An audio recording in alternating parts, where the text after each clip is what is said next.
Barack Obama will take over the US presidency, with many looking to him to reshape America's relationship with the rest of the world. According to this intelligence report, he's likely to find it changing anyway, with American influence and power going into a period of decline. The last such study, at the start of President Bush's second term, had forecast America remaining more dominant.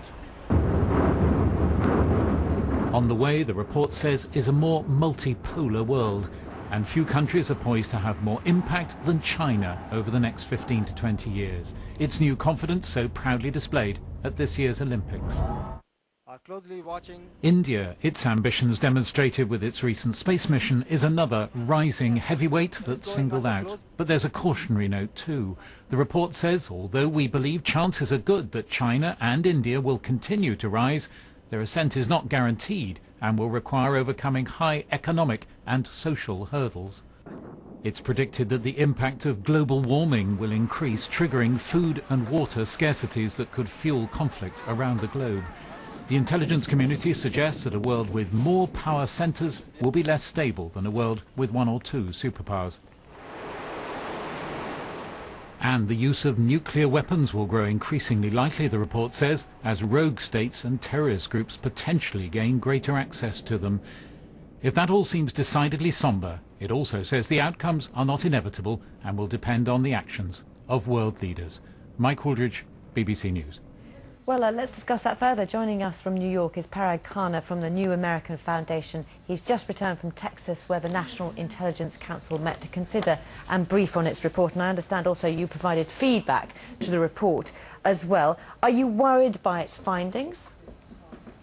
No, not really. I mean, to some extent, this is building on previous material that they had discussed and published in previous reports. And of course, this is also a projection to 2025, which is quite a ways off. And on a personal note, I've just written a book that argues much the same. So I think there's already been a consensus within experts and parts of the community, government or otherwise, that these are the trends as many people see them. Yeah, so if the US's economic, military and political dominance is likely to decline, other countries obviously sort of taking over that mantle, what do you think it means for world stability?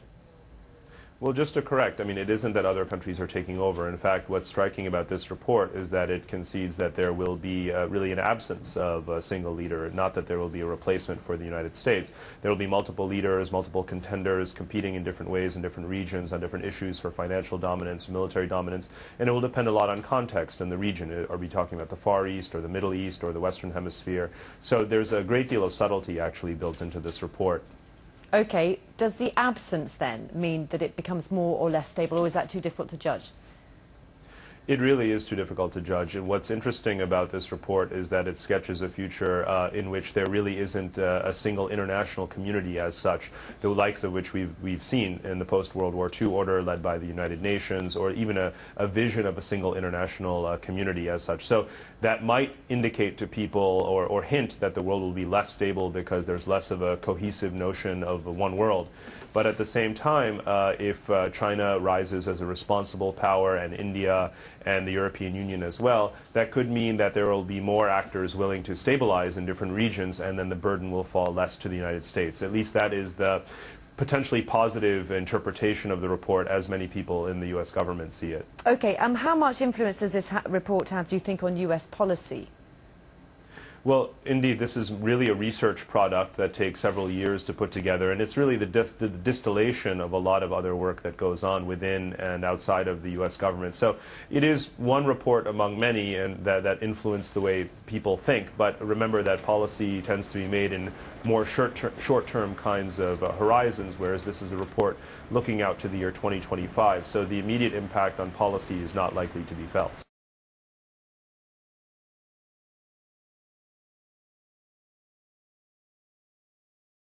This is something we were talking on the programme yesterday, global trends which say in 20 years' time American influence is going to decline and other powers are going to rise. Dimitri, this idea of a multipolar world, is that what Chavez and Medvedev are hoping for?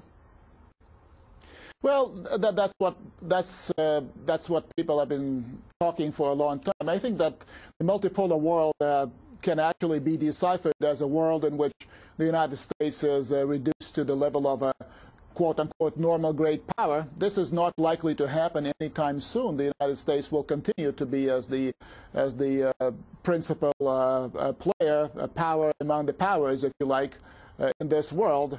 But it's interesting when you and Michael were discussing the situation in Latin America, there's something like an echo in the part of the world where I'm sitting right now. People say Chavez in Washington, people say Saakashvili in Moscow, and basically they have the same problems with the local leaders that are openly hostile to the big power in that part of the world. You're talking about the world that has changed, and clearly there are many players that will not go away in the former Soviet space.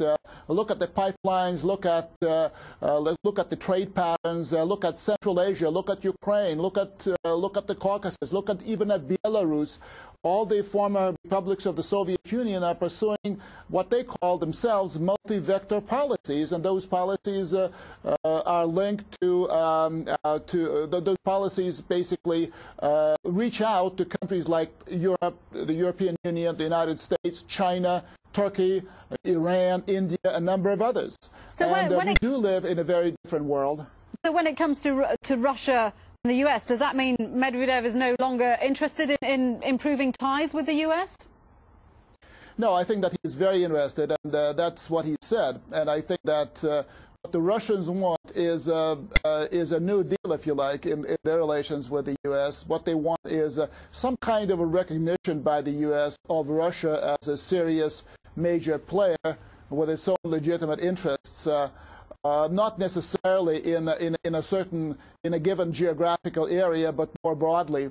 For example, look at European security, which is now built around the European Union and NATO, and Russia is not part of that. And so they want to be anchored in some way on a more or less co-equal basis. Look at the strategic arms relationships.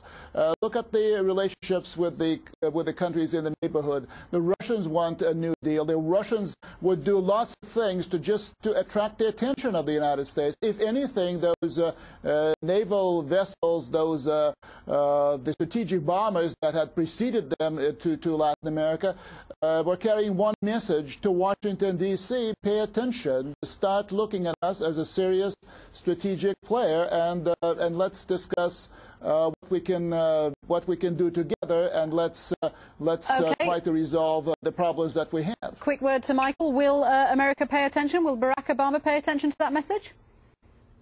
I think he's going to be forced to. I think he's going to. I think there's a recognition that the United States has paid a tremendous cost for being so obsessed, distracted, preoccupied, and just ignoring Latin America, that this is a region that's been fundamentally transformed, that offers lots of opportunities. There are new players, and I think no one believes that Latin America will be a priority for the Obama administration, but I think it's realistic to think that they will have a different attitude, a different mindset, and will be focused more selectively on issues in Latin America that I think offer lots of opportunities.